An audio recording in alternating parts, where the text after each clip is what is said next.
Ian, tell us your story. Just, I mean, just we probably all know a bit about you, but let's go back because how did it all get started? I mean, what is it even you do? So it's all artwork out of blue jeans, which you all know. So everyone in this chat here will probably know more about jeans than I do. But I kind of like the way that normal people like jeans.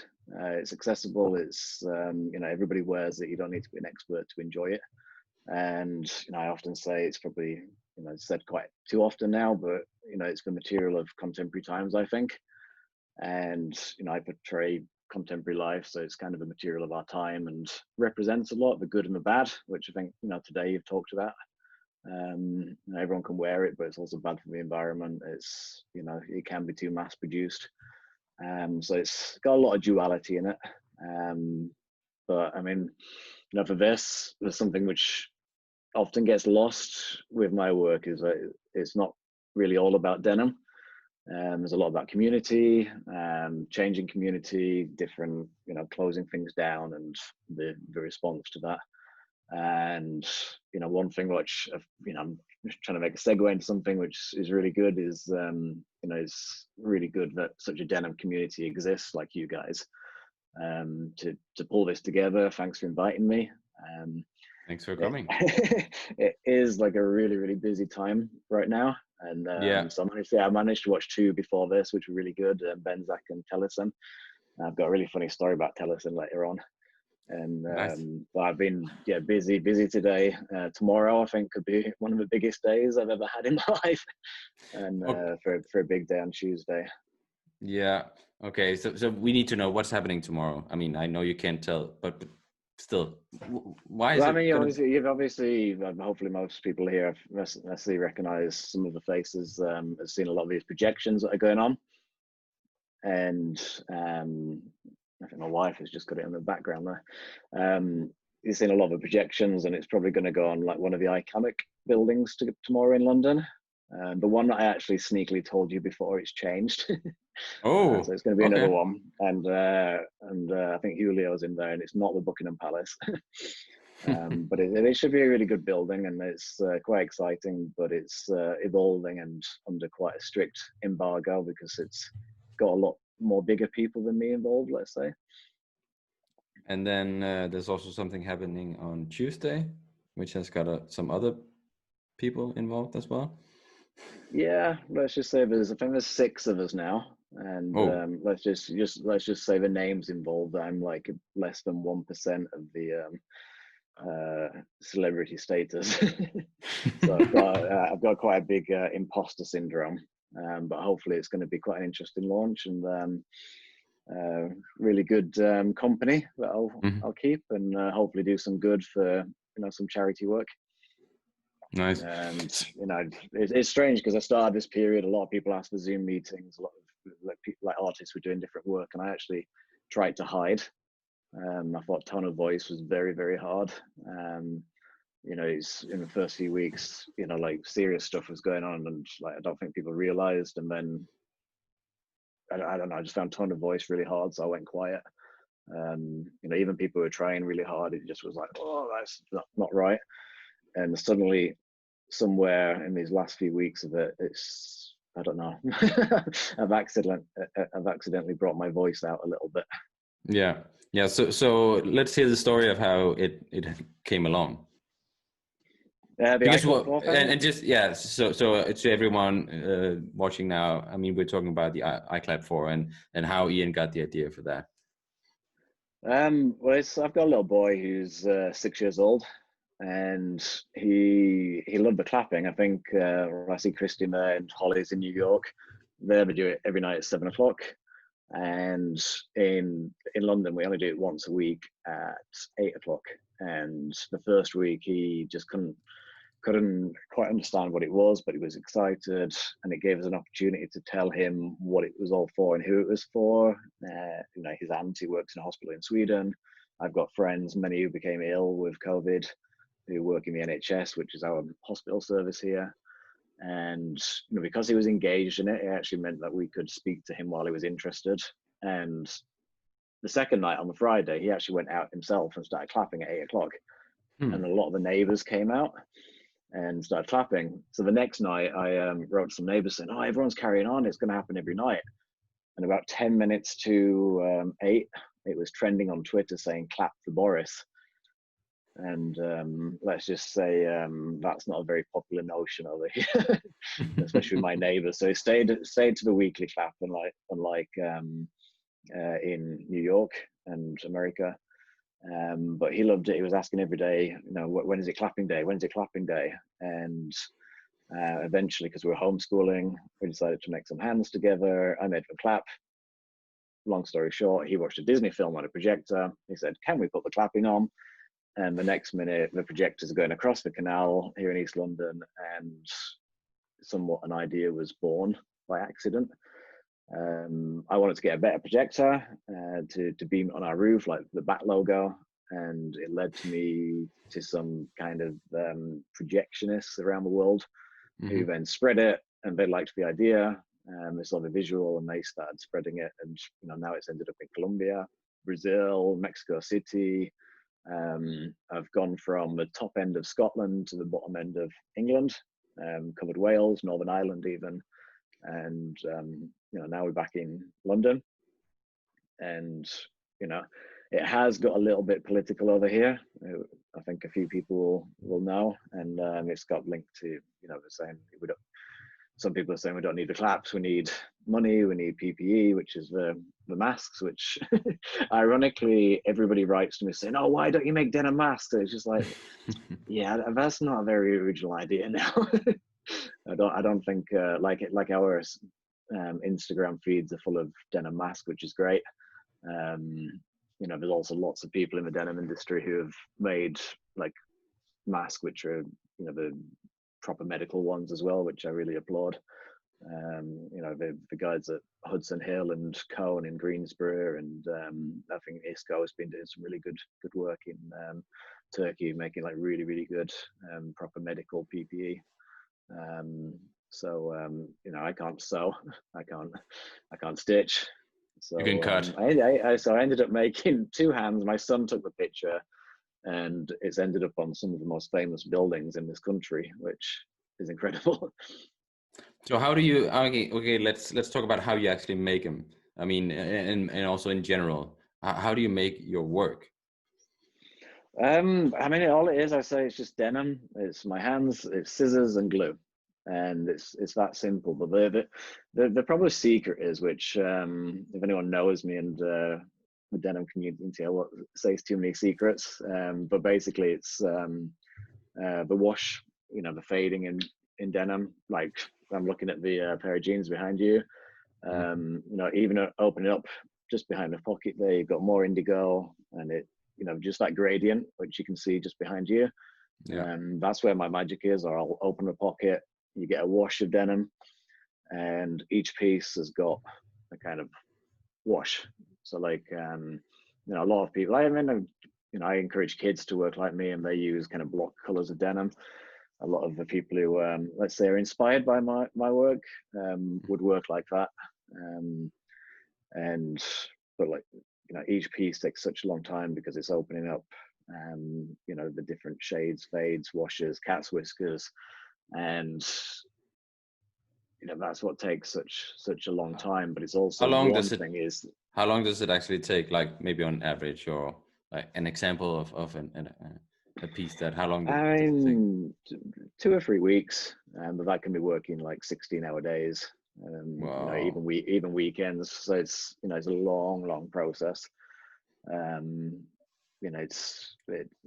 yeah, I mean, sometimes to find one piece, it could take half a day. And then I know something we talked about earlier today when we had a little pre-interview thing. You know, then this is the only thing you do, and I ask with a grin because I know you get asked that question. So I mean, but yeah, just talk a bit about that. I've been doing it for 15 years, I think now. Yeah. And but professional for 11 years, I think it is. So I made an exhibition last year, and kind of had a little party to celebrate 10 years as a professional, because I think sometimes I take it for granted. Like really take it for granted that, you know, I don't do anything else. I've got a big studio in London and, you know, work and can sell the work and just work every day the way that I want. But I mean, just a little thing on that is, you know, if we think what 10 years ago was, or just over 10 years, it was the last financial crisis. You know, I used to work in advertising, you know, I've worked with big brands and lost my job in Australia, had 30 days to leave the country. And, you know, for some reason, I knew that that was the best day of my life, like the best changing point. And became a professional artist, moved to Sweden, which is one of the most expensive countries in the world across the border from you. Yeah. And, you know, lived there 6 years, became, you know, full-time artist. And it's really surreal. But like, you know, the message I want to give is, you know, I've spoken to some in Denim who are obviously quite scared about the future. But, you know, hopefully most of us are quite creative people. And sometimes we've got to be creative to get through these things. So, I mean, I could have, you know, wallowed in self-pity. I did get offered a job in New Zealand in advertising, turned it down, moved back to London, wasn't ready to go to London. So went to Sweden to meet a girl that I met in Australia, and ended up staying there 6 years, and got a little boy together, and now Got married in Sweden wearing denim. So yeah. Yeah. So I think we were joking about that before, but you covered that wedding. It was you know, I had a bit of press because I wore a denim suit, and I think now I know a lot more about denim and things than I do then, and quite embarrassing to look back at that suit. Well, no, I mean, but we got a few questions here, and so people want to see your work, and that's what we're gonna do. And I think maybe now is the time. If maybe you pick up your phone and you start the meeting there. Do I have to dial in? Yeah, so you have to dial in. You'll be gone for a little second here, and then hopefully you'll get back on. Otherwise, you're gonna be stuck with me, which is not gonna be a lot of fun for everyone watching.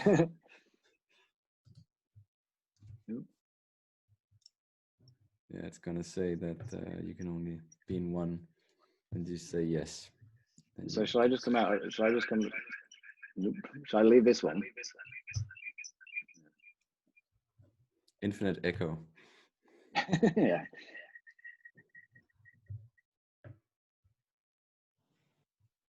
So hang on. Why am I? Here we go. Unmute. You got me? Are you still here? Still on, but I can just mute you on this one. So. Yeah, that's better. And then if you flip your phone. No, yeah, like I'm trying. I'm not good at this.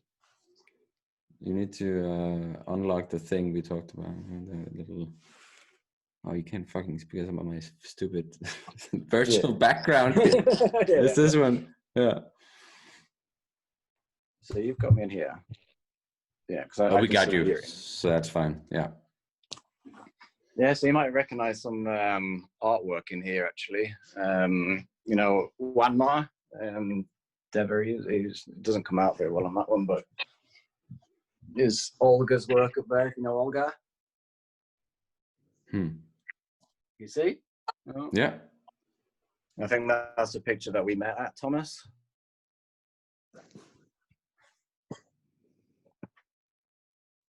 Just muting myself so you can speak now. Do you hear me now? Can you hear me? Yeah, we hear you fine. We hear you fine. I'm just so I don't get in the picture all the time. So I can pin you even and make you spotlight video like that. So it's a bit of a mess down here.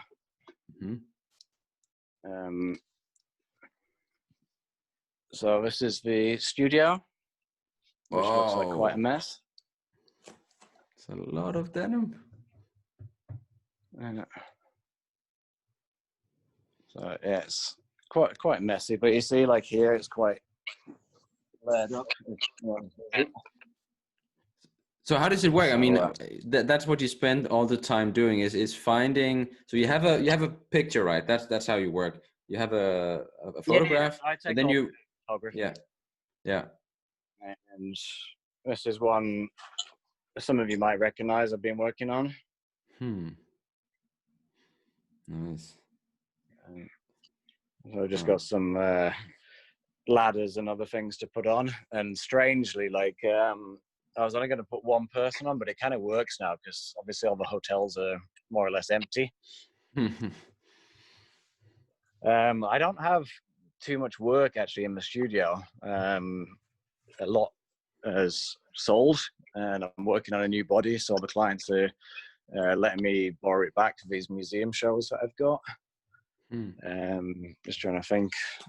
Got lots of denim donated. I think all this is from Pepe. And what else have I got? Isco, Cone.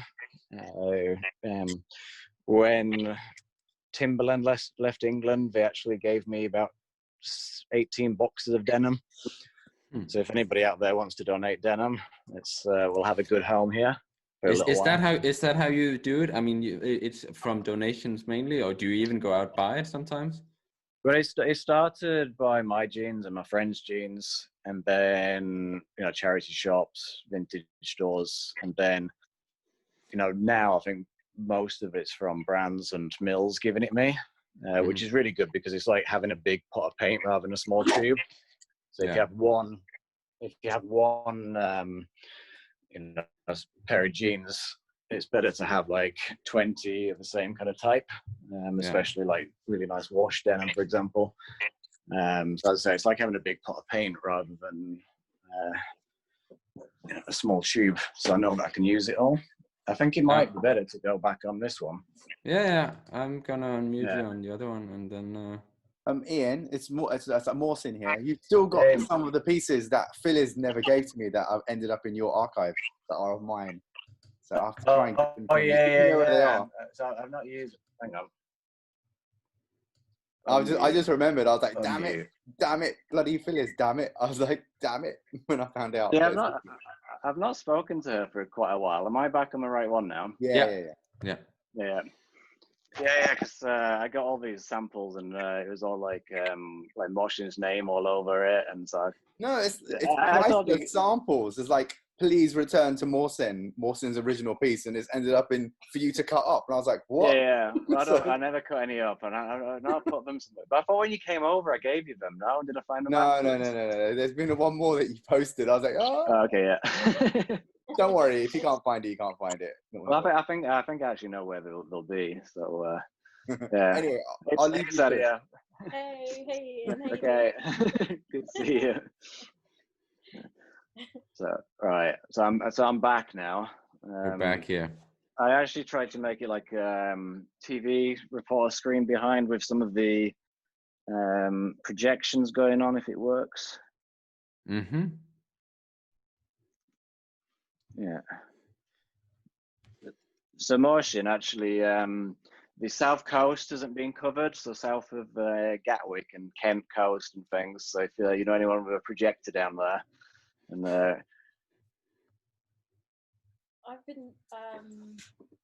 I've actually been thinking about it, but I don't know how to do it. I don't know. It was more or less a joke anyway. I was like, can I get it so I can project it on the tree that's in front of our house? It's like 130 foot tall. That'd and it's cool. the end of the road, so that would be amazing. But I don't have a projector. Yeah, that's okay. I might drive down with mine. Yeah, do that. Yeah. Do drive by. Yeah. So I want to ask Benjamin, are you from Sheffield? Me? Yeah. Me? Yeah. Yes, I am, my mate. Yes, from Sheffield. Yeah, sorry for everyone else to go into this, but I know Alice Tonello has massive problems understanding me. So I don't know if you have any problems with that. Not at all. Not at all. Okay, that's good. Perfectly, and you sound beautiful. Yeah, thank you. No one can understand Ben. Now. No one can understand Ben, really. So it's a common problem he has. Well, you've all seen Full Monty, yes? Yeah. Hey, listen, I can go. Barnsley slang, is that what you call it? Yeah. Barnsley slang if that wants, and you'll not understand a word I'm saying. Yeah. I can get bang into it, like, you know what I mean? Yeah. So I know in the sorry for everyone else, but I know in the Tellison talk you mentioned about missing sport. Yes. Are you United or Wednesday? I'm just outside of Sheffield, so I'm neither. Oh, Rotherham? I am, no, Barnsley. Oh, Barnsley. Oh, yeah. That was Yeah. growing up, they were like a big rival. If I'm honest with you, Ian, what I would like is United and Wednesday and Leeds all in Premiership. For me, Yeah, can he leave this meeting now? It was okay until Leeds. I can mute him. I'm the host. I can. Yeah, mute. So I actually did, coming back to the projections, is like a lot of them I didn't know about. And one morning I woke up and it was on Elland Road, which is a football stadium. So those in America, it's like being like a Boston Red Sox fan and seeing it on Yankee Stadium or something. Yeah. So it was just like, I just proved that not all of this is down to me. So it was on biggest rivals, the worst place I could ever imagine it to be on in this country. That one in Leeds. So a little thing from one of the previous things as well is I think you were talking about in the last one just before I came out about myths of denim. Mm-hmm. Yeah. And one of the biggest myths, I think, is where does the word denim come from? Oh. Denim comes from France, I think. French, Denim. So it's so nice to see. Mosen is doing like this. Christine is like, yeah. So Mosen, is there anyone? Let's just give props to the word dungaree, which is a Hindu word, and that was the first blue garments, dungaree. Go back, and that actually was the first blue jeans. So I'm gonna let Christine shout at me in a second because I'm sure she will. But denim's an English word. We invented the word denim. Did we? Yeah, it might be Denim. serge denim, as in like cloth of neem, but us English, especially the Northern English, didn't want a French-sounding cloth, so we called it denim. Is that not Typical you guys. Yeah. It sounds like that's all. That's why we're an hour behind everybody else in Europe. Yeah. Because you invented the time zone thing. Yeah. Yeah. Fuck it. So sorry, yeah, that's just my little thing of that. But we did invent the machinery that it was eventually made on, to be fair, and it always skips that part of the story often. It always goes Nîmes to like Nîmes and Genoa, and then hundreds of years suddenly to San Francisco, and it never really credits the machinery which was made in the north of England. Unfortunately, in the county next to mine, again, the rivals of my area. So, so yeah, sorry, I'm getting distracted here. I've just got one little question. I could be completely wrong about this, but in my earlier years, I used to work for a vintage clothing wholesaler, and we used to get lots of denim fabrics that were basically no use to us.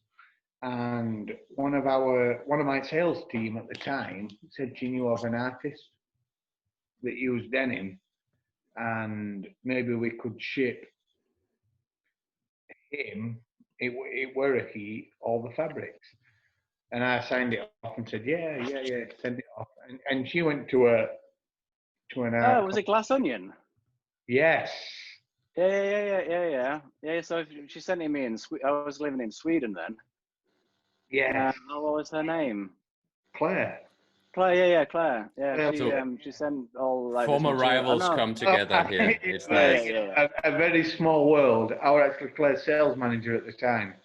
And Claire so came that to was me like and 2012 or something, I think. Yeah, ages ago. And Claire came to She me. didn't actually send it to Sweden. She actually sent it. My dad went and picked it up because I'm from the next town in Huddersfield.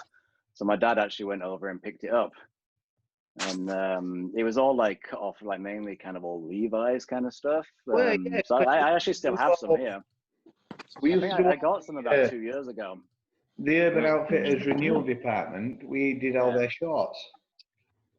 You know, like all shorts. Yeah. So, you might get an order for 10,000 pairs of shorts. So then what do you do with the legs? and we weren't in a position to rework them legs, and so we just had tons of denim legs built up. And I remember Claire coming to me and saying, "Listen, Ben, there's this artist, and he's really cool, and he will make use of these legs. Can I send him all this denim?" And I just said, you know, for me, I were at work. I just said, yeah, signed it off. And then she came back and showed me loads of photos with what you had done with that fabric, and it were amazing. And well, when I say I've got like 2,000-3,000 pairs of jeans now, after all these years, we've come together now. Well, I've that's why I was feeling like not uncomfortable about coming in here, but like strange because we've never met.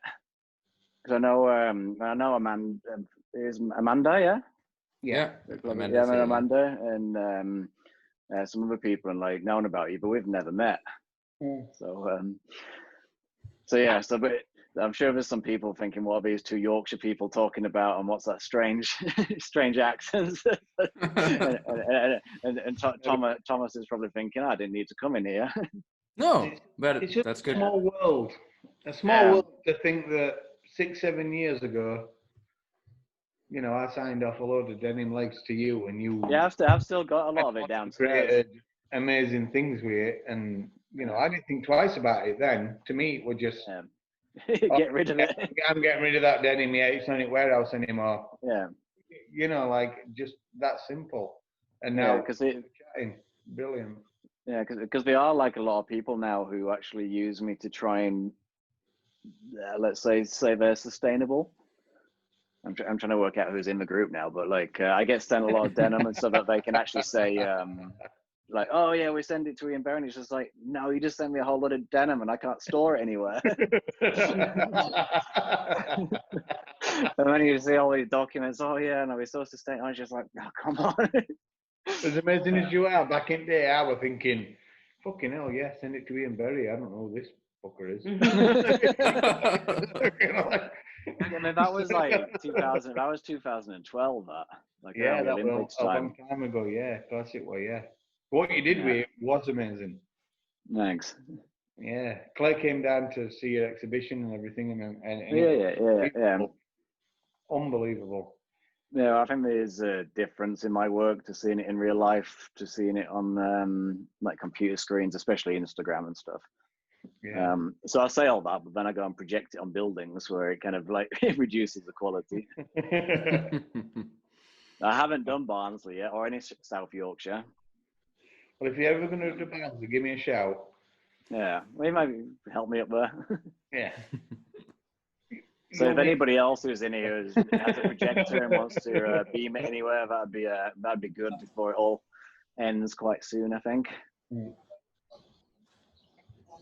Is that a question? There's Amanda who says, make sure to give me a shout if you're in Manchester. Yeah, I was in Manchester last week on the cathedral, but I think it's going on Salford Hospital soon. So like I sometimes don't know where it's going. I woke up one morning, it was like Edinburgh Castle, which is like the ultimate like hard to get permissions for. Okay, this might be a stupid question, but I'm just gonna ask it anyway. But do you get paid when they project this?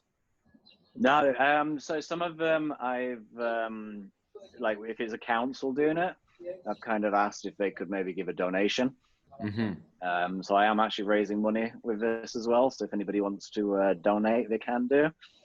Thank you, Christine. Christine just did one beforehand.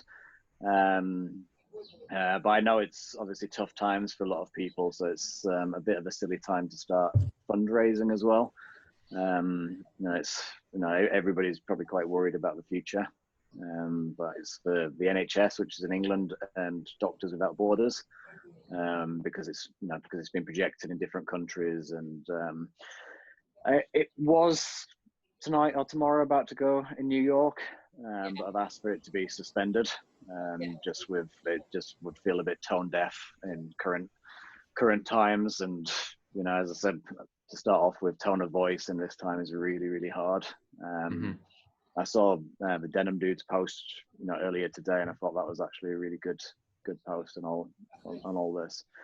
You know, it's really quite sad, and you know, it's, as I said at the beginning of all COVID, it was the wrong time for people to try and get attention and use things to get attention. So sometimes saying nothing at all is as good as anything.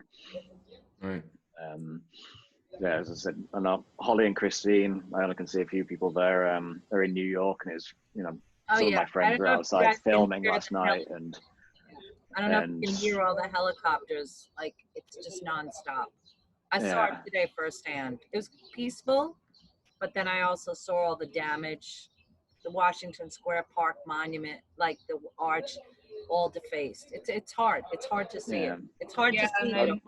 Over in Brooklyn by Barclays and over where my studio is, actually, there was a lot of some damage over there as well. Yeah, it's sad. I mean, we had a lot of protests today, but it seemed to be quite peaceful. But on the other hand, you look and you just think, well, we've all been like in isolation and seen all these people together. It's, yeah, so it's certainly interesting and testing times. And yeah, as I say, you know, I asked them to suspend it because it would have seemed pretty tone deaf, projecting clapping hands with what's going on. But you know, let's not forget those people that have been doing amazing things in the hospitals, and everyone else who's out there doing things. Good. Ben, I made you the host of this because I don't have the pro account, so I don't know if we can actually go on or if this is gonna die in a few minutes, because we have reached the 40-minute almost at this point. So I don't know, but we'll see. If you've made me the host, it will be able to carry on. That's not a problem. Yes, that's why I did it. Yeah. Yeah, in 10 minutes I will jump over, and I've got my good friend Evan from Tannery South in Atlanta. Yeah. So maybe this is a good time to, if we have some questions for Ian, and Ben, then you need to I don't know if people can actually unmute themselves, but I think they can. So if anyone wants to ask something, yeah, anything really. We still got a lot of people in here, so crickets. Yeah, and I mean, actually, when I watched the Benzac one, I was going to use one of the, like he said, "Oh, if you stay till the end, I'll be telling you something," kind of thing. And I thought, oh, I should do that. And I was going to say, oh, all right, well, I'll tell you who I'm going to be collaborating with later in the week. Ooh. But if I say something like "Love Me Do," and I'm trying to think of something what to do. Yeah, he came back from the dead. Yeah, he came back from the dead. I think to collaborate with Ian. If you can't work out from there, but it's going to be an exciting week. So I hope people will watch out, and yeah, it's going to be interesting to say the least. As I say, like I'm feeling like an imposter in a club of more than 4. Another clue there. But it's going to be a very exciting time, but it's all for, you know, to try and raise some money and try and I don't know, do something.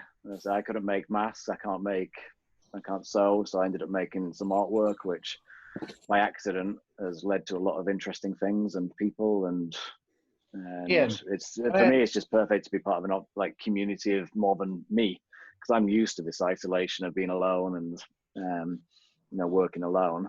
And I've got a question for you, Ian, if you don't mind. Go on. So outside of this conversation, what is your day-to-day life? You know, like what's your job, basically? I think there was another clue in the actual question there, if you think of the lyrics to a certain song. But anyway, I mean, I do work most days. So like, you know, I live upstairs here. My apartment's just through there. It's converted warehouse, dog biscuit factory in London, just by the canal. In fact, yesterday I went on a boat on the canal because, you know, we can't go on holiday and things. So actually, we bought a boat and went on the canal yesterday.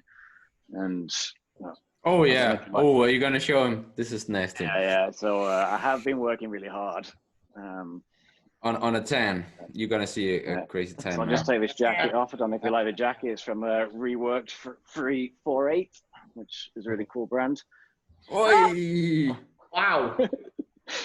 Yeah, I'm very, very English, and I was rowing for about 5 hours and didn't realize how hot it was, and my legs. Oi! Yeah, that was a kind of dress up at the top and shorts on the bottom kind of thing. In a really hot shower to take the sting away. Oh no, I was in a really, really cold shower. You see, I'd get in a really cold shower, but I've heard that if you get in a really hot shower, the hot I know it's water like having a takes cup the of sting tea. out. Yeah, it's like if you're really hot, if you have a cup of tea, it lowers your temperature kind of thing. But so yeah, I was canoeing. We went around the Olympic Stadium because I'm East London. But there's a lot of the reeds and stuff in because the water's so clean that it actually brings off his reeds, so it's really hard to paddle through there. My wife couldn't do it, so I had to do it all the way. And yeah, let's just say it wasn't easy. And just as I got back, we got attacked by a swan. It had like 6 little cygnets, and it was like really protective. And but then I was really protective because I got a little boy of 6, and it was really gunning for him. And So it was like you and a swan had a punch up. Yeah, exactly. And then I wrestled him, went down, and jumped in. That's why I'm red everywhere. As a 4 or 5 year old, I got attacked by a swan, so I do have a bit of a phobia with swans. So yeah, but that's not my day to day normally. Ian, are you going to ever, after your Hockney Pools series, are you ever going to do the garden again, or what's next? Well, so I'm due to show in Basel, which I think is still going ahead, and the garden's going to show there. And then I've got a museum show in Holland, Museum Rijswijk, which is in The Hague. So only like half an hour from Amsterdam. Then the Levi's Museum in Germany, where Levi's was born. So there's one there. Then in Huddersfield, we'll see if Benjamin looks up then. So very close, my hometown. Gonna have an exhibition there, and then on to the National Textile Museum in Sweden, which is just outside Gothenburg. So it's going to show a lot of old work, a lot of work from this period. I'll probably show a lot of the projections and isolation images. So I'll evolve the garden. I was supposed to go to Nello in like the 2nd or 3rd week of lockdown kind of period. But obviously, that didn't happen. So I'll have to look to see how much more garden I can make, because it's all using like Tonello machinery, lasers, cutting. So, hey, there you go. I stole it. you should, when you go to Huddersfield, Ian, yeah, make sure you let me know when. I'd really love to come and see it and meet up with you. We can have a chat. We could record it. It might be another, Zoom meeting or interview. Yeah, I said to him, whatever it is that I do. Try and come over. Yeah, it'd be good. I used to play football in Barnsley. Really? Yeah, Cumberworth or somewhere that way. Sorry, we'll go off. We'll have this conversation another time. Yeah, of course. Yeah, that's very personal. Yeah. It is. Lovely to meet you, though, Ian. Yeah, you too. Yeah, I'm really that we kind of connected 8 years ago, even though we didn't know. Yeah. That's so, and if you come and visit, you can still see all those jeans. A lot of them are still in the same bags. Yeah, I can imagine. We just sent you fucking everything we needed to get rid of. Yeah. so I get so much free denim, but I live in London. I rent the studio, so per square meter, the denim cost me an absolute fortune in space a year. An absolute fortune. Like, it's all free, and when you look at it, you think per square meter, it's probably like about £6,000 a year. Brilliant. Yeah. Tell me any more questions? I know you've got to go soon. Yeah, you can maybe make me host again, and I don't know if things are gonna die then, but we'll see. Yeah, no, that's fine. I'm gonna go over and watch my good friend Evan do his leather workshop. Yeah. Just make me Right. host before you go. Give me 1 second. There's probably a lot of sleepy people after a long day. Yeah, Amanda is Amanda, she's still away. still She's here. Still woohoo, woohoo. Leg. Ian, maybe Well, maybe you can send Amanda a rose. She's literally been on for the full 24. She deserves Yeah, some well, sort of prize. I mean, it's the first time I've just clicked through and seen her on this one. She's a legend. Yeah. There wouldn't be a global denim hang without Amanda, that's for sure. I mean, No, I mean, come we- on. Leonard could give her a jean. You could give her Rose. We could give her the golden ticket prize. Well, The babe. Amanda, maybe I can send you one of these. Ooh. Yes, yes, yes. Yes, please. That's So amazing. just like finding every single way of doing a clap, because I think one of the reasons why not any artist has done anything around the clapping is that like just one thing doesn't look like a clap. You have to have a movement. So now I've got the animation, I've got a GIF, I've even got a GIF now, which I didn't even know I could do, and a lenticular print, which I've not launched yet. Got to find the right time. But if anyone wants one, get in touch, and I'll send one to Amanda too. But maybe she needs real clapping noise to actually keep her awake. We can clap for Amanda, right? Oh, Yeah. it's just nice to be able to do this with everyone. That's all the thanks I need. No, and Amanda, you get also props for the background. Really nice, like. Yeah. Yeah, Flat You Eric. don't want to with see a- my background. Where's my book? Killed it with Flat Eric with a mask. Yeah, where's my book, To Amanda? put Flat Eric in a mask, apart from Amanda. Perfect. Oh, we got to see it. Everyone can see it now. Oh Yeah, yeah. That's it. It's just there. Nice. Right. COVID-free, Eric. It's good. All right.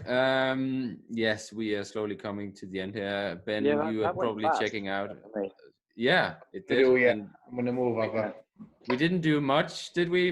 We talked a bit. yeah, I don't really but, feel like we've hardly said anything, but yeah, basically everyone try and watch this week because hopefully it's quite exciting. Yes. It's been exciting to be a part of. So where can we watch it? I mean, for instance, like me, I don't have access to the BBC, for instance. If you Yeah, so Benjamin in his region will be able to watch it this week because it's going on the regional TV up there. Hopefully on Tuesday morning on the national TV there'll be some stuff. Let's see if it goes elsewhere. But like if you look at iClap4.com, which we managed to get for £11, and now it's worth about 2,000. There's a lot of the projection pictures because I've not put a lot on Instagram. There's like some beautiful videos on there. I've not put everything on Instagram because I don't know. It's just, yeah. Sometimes it's nice to just keep it for yourself. But there's some really nice videos, drone footage of some place in Newcastle, where I even put my son and my mum on the building. So there's that, but yeah, I mean the website's good. Instagram, Berry.art. I'm not very good at saying that kind of things. But yeah, if you watch on there, it's hopefully going to be an interesting week, and you can see me feeling like really small compared to some really interesting names. come on, Ian. You're not an imposter anymore. You know, you got Well, this going for so long. So you'll see. Ian, one question, if I may. Yes, Yeah. go Rick. When will your show in the Netherlands be? Hopefully opening on November 28th until April 2021. Okay. We so still have to pick a new date for the The Denim hang. In The Hague, so it's close by. Yeah, so maybe we can combine it with visiting. I've spoken to Rob a few times, and some of the other guys talking about doing something So no, that'd be cool because I want as many people to see it, and I think I'm mentioned the organizing curator. the Hague Denim Hang. Yeah. And it couldn't. Yeah, it should be last month, the 28th of April. But yeah, we obviously couldn't do it this time. But yeah. So the museum opened yesterday for the first time. I think was it yesterday or Monday? But I'm not sure how many people are allowed in at the time. Probably tomorrow 30. Yeah. So I mean, that's a normal number for a normal exhibition day, but it just means no big opening party kind of thing. Yeah. I've got to see what it's like in November. But maybe every day for a long time, 30 people. Yeah. Maybe everybody seems a lot more relaxed over there than here in England. Well, it's getting, well, I don't know if you should call it relaxed. Yeah.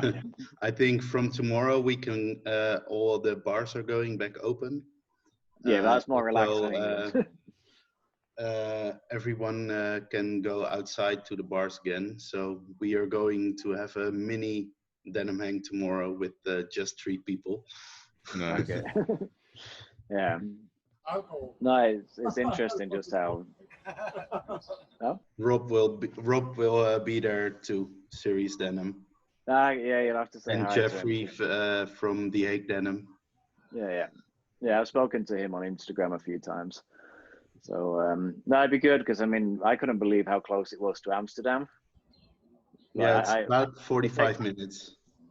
I think the day that I went from the station, it took like half an hour, and I was just like, I can't even get to one side of London from my side in half an hour, but it seems close.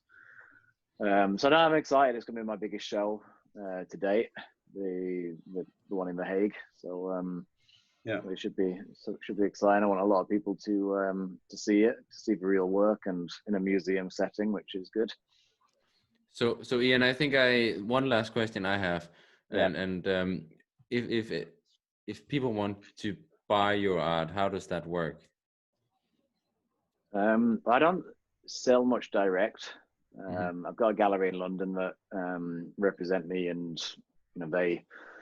this is a strange thing about the art world. If I was to put on Instagram, hey, buy this, it would be kind of an echo chamber. But my gallery has a client base, and they seem, I say, it's a very wealthy area of London. So it sells before my exhibitions sell out before the doors open, which sounds incredible, but it actually means that I can't show many other places. I've got so many places asking to show me, and I'm complaining that I want people to see my real work. And then I can spend a year making a body of work for my gallery, and then within a few days to sell it all. It's up for a month, and then I disappear again. So it sounds like a lot of artists would kill me for saying that, but it would be nicer to show my work more places to more people. So that's the idea of these museum shows, borrowing a lot of work back, and adding a new collection to it, and getting more people to see the real thing. Because a lot of the time I don't even feel like an artist to people who've never seen my work in real life, but to people who've seen it in real life, I feel like one of the best in the world. And that sounds arrogant, but that kind of tension between both of those, from feeling like nothing to like one of the best, is kind of crazy. Wow.